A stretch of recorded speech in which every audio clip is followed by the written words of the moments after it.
Welcome back to another episode. I'm so glad to have you for another amazing week of Spider-Man. It's awesome.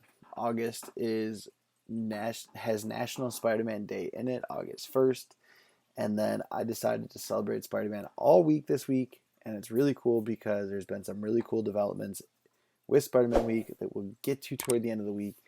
Um, the Comics Lounge, our weekly comic chat, is going to be all about Spider-Man. There's going to be some fun stuff where we talk about new Spider-Man books that have come out. It's going to be amazing. No pun intended.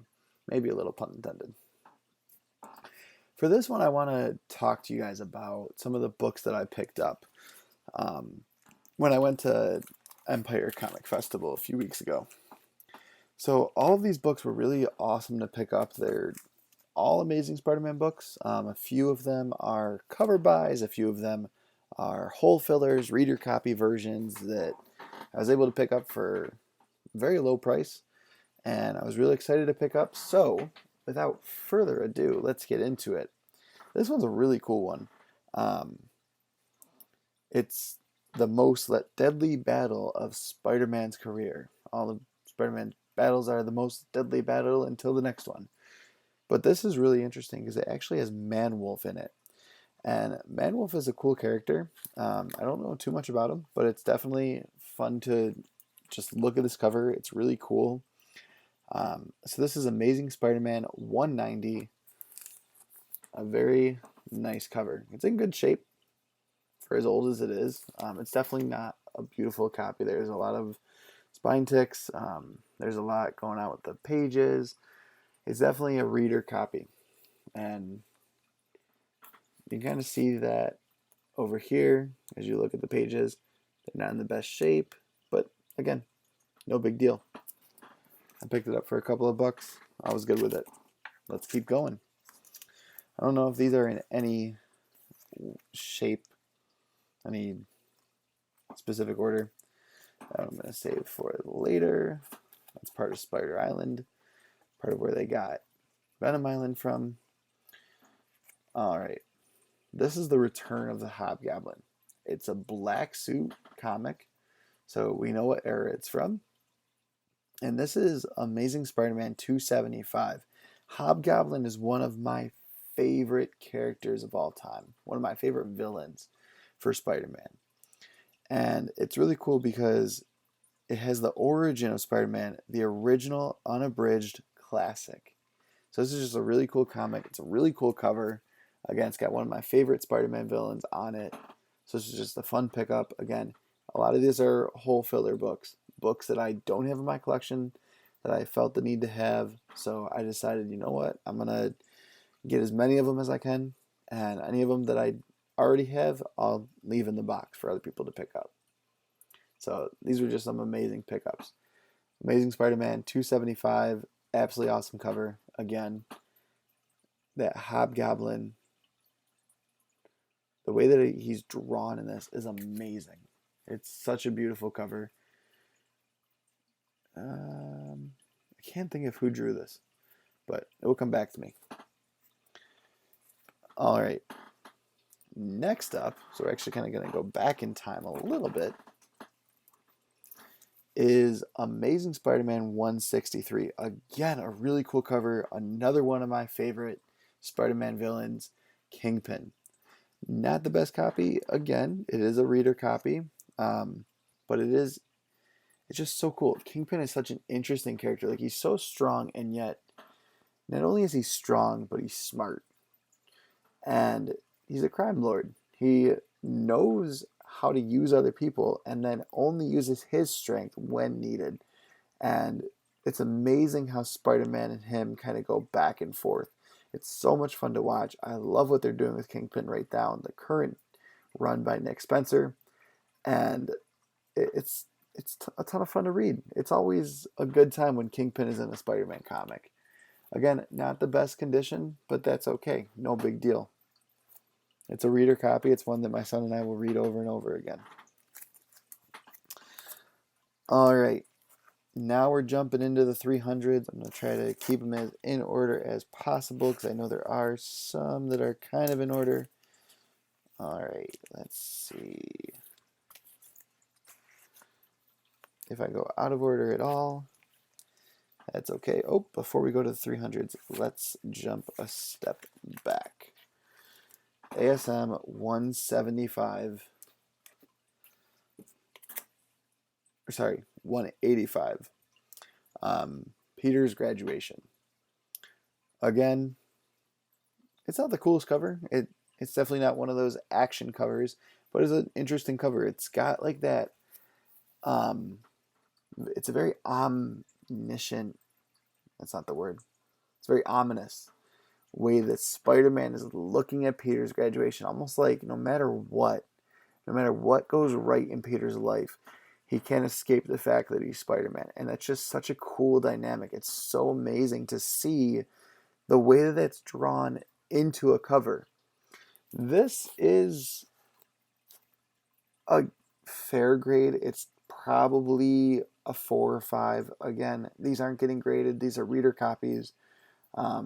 It's from 1978, from October of 1978. And it's one of those things where it's like, you know what?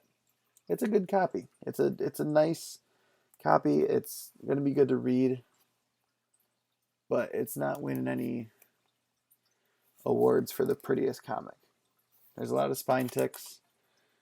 I'm not sure if you'll be able to see them, but that's pretty much the only thing wrong with this. And then just a little bit of the degradation of the colors in the cover. There's a little stain right here. Not sure if cleaning and pressing would be able to get that out. And it's barely visible, but again, probably in a 4 to 5 range. Now, one more before I get into the 300s.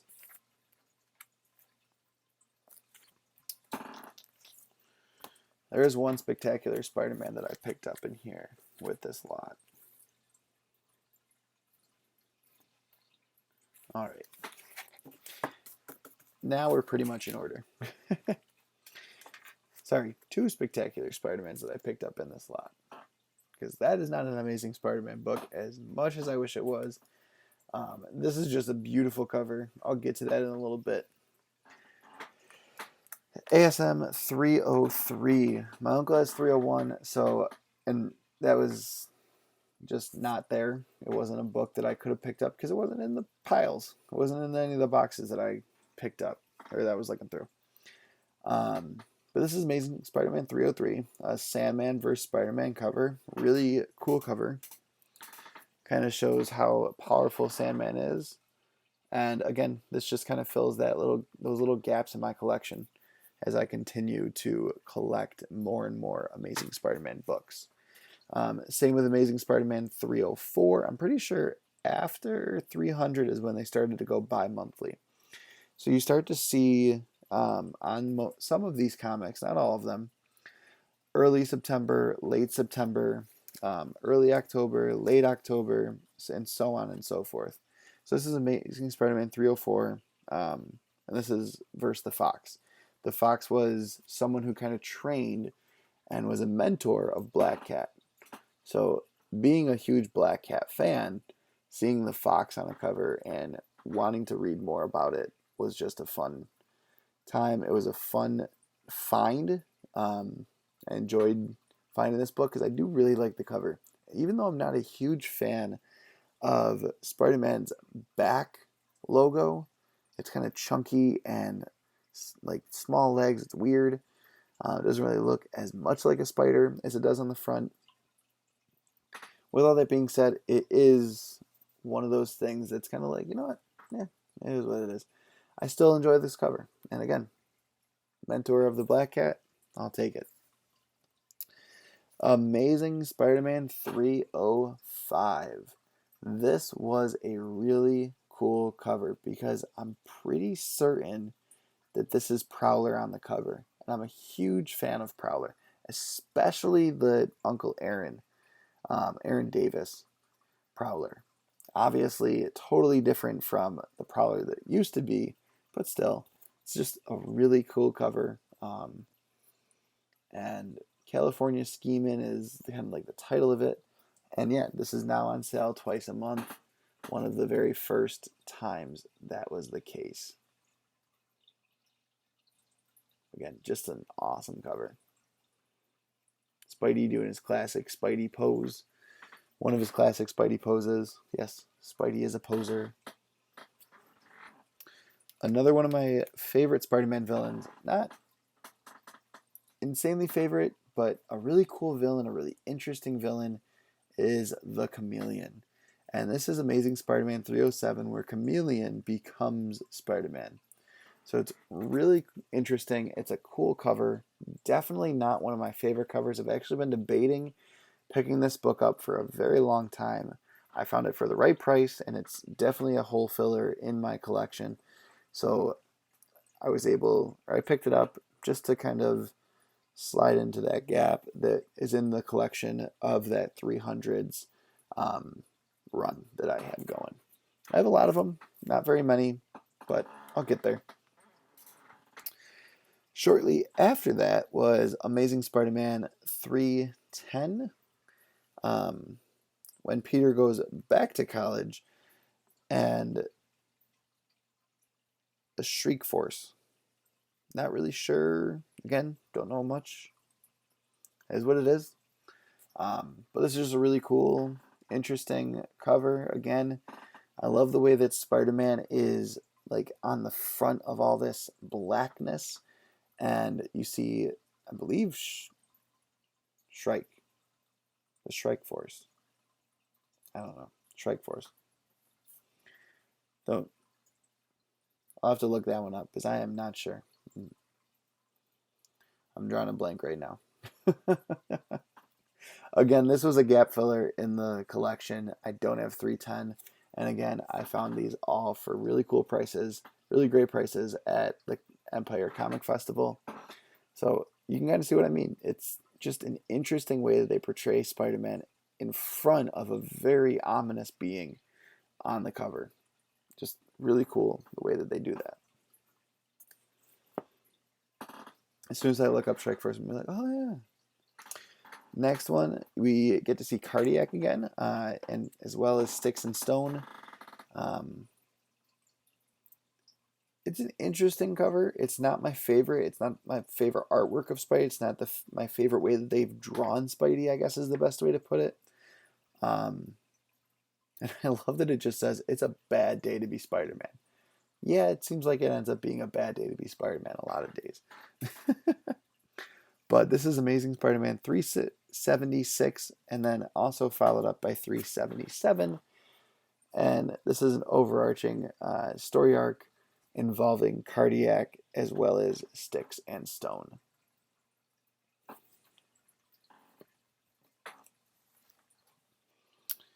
And another one, as I said, this cover I really like. It actually needs a new bag and board. There's a little hole in it. So I'll make sure to be bagging and boarding that very soon. This is from May of 93. I was going to say 77 would have been in the 90s. Just a really cool cover. I love the expression on Cardiac's face in this. And again, great prices at comic festivals led to me being able to pick this up for a really great price. This is $1 comic.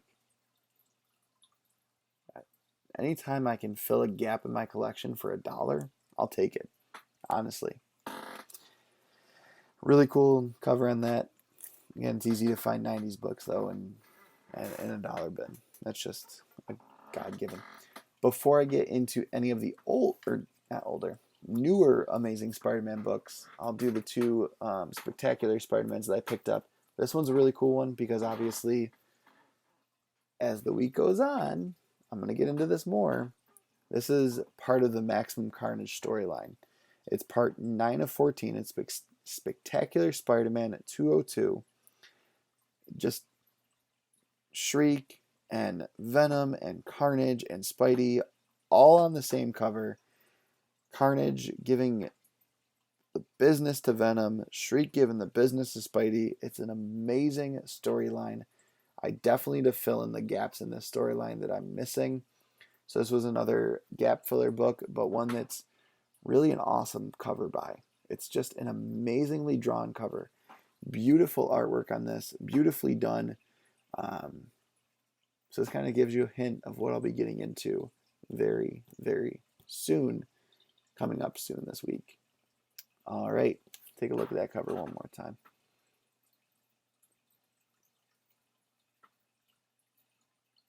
And make sure to keep this out for when I do another video. Keep in mind what that might be.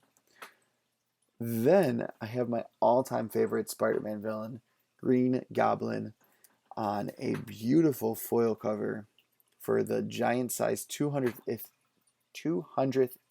issue of Spectacular Spider-Man. Green Goblin versus Spidey. You've got all the spider webs in the background, the trail of the Goblin glider, Spider-Man and Goblin going at it. It is just a beautiful cover. Excellent. Beautifully done.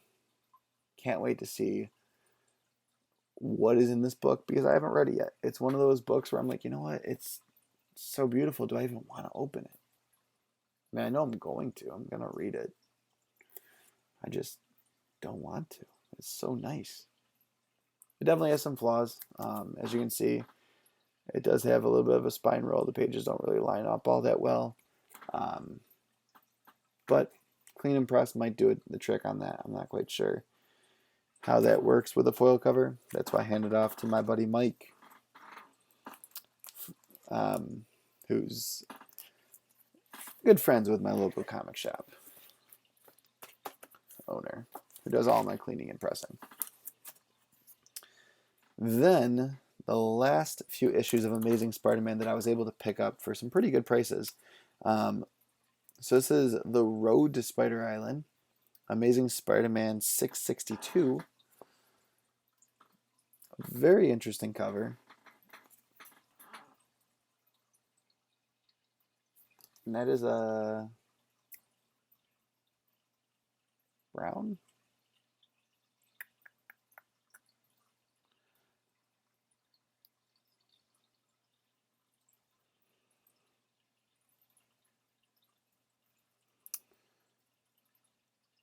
Not quite sure who did that cover, but got some pretty interesting characters on it. Definitely a fun read. I've never read Spider Island. I've read Venom Island, but definitely would love to read more of this and collect more of these comics in that part of the Amazing Spider-Man run. This one, like I said, I love Black Cat. Not a huge fan of the way she's drawn. The facial expression on her and the way that her face is drawn is very like just not appealing. But for her to take out Daredevil and just be stomping on Spider-Man, this was a perfect time to fill the gap of 677. Amazing Spider-Man 677. This is drawn by Ramos and Delgado. Devil and the Details, part 1 of 2. Obviously a play on words, as we see a lot with Black Cat. Daredevil and the Details. Excellent. Everything else is wonderfully drawn. Her face is just, it's different, I guess is the best way to put it. All right, then we have ASM 678, another really cool cover. On the cover it says New York Destroyed. That is the Daily Bugle headline. And it's immediately following the Devil in the Details storyline, part 1. And this is just, it's so wonderfully drawn. This is from the 50th anniversary of Spider-Man year, which is when we started to see Ramos draw Spider-Man. And he is one of my favorite Spider-Man artists. But this is just a beautiful, beautiful cover. Here it is. I mean, it's not gorgeous. The way that Ramos did that is just amazing. All the little details. Every little bit of that is just so interesting. Again, this is another one that I cannot wait to read. And last but not least, Spider Island Part 5, 671. This book is absolutely beautiful. I love the way that Mary Jane is drawn on this cover. Ramos and Delgado nailed it. Again, her face is a little weird. I will give them that. When it comes to drawing women, J. Scott Campbell is the man, especially Spidey's girls. But this is a wonderfully drawn cover. Definitely interesting. Again, I can't wait to pick up a full run of Spider Island and read it from start to finish. But for right now, I'm going to have to settle with just having Part 5 and the road to Spider Island. But take a look at this cover. Absolutely gorgeous. Beautifully drawn.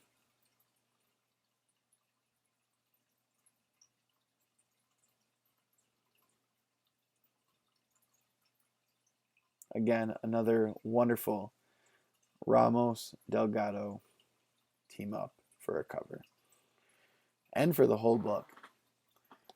So, with all that being said, as always, thank you for lounging with us. Hashtag Loungers Unite. I know this was a bit of a longer video, but thanks for watching till the end. If you made it all the way through till the end, and if you have not subscribed already, go click up here.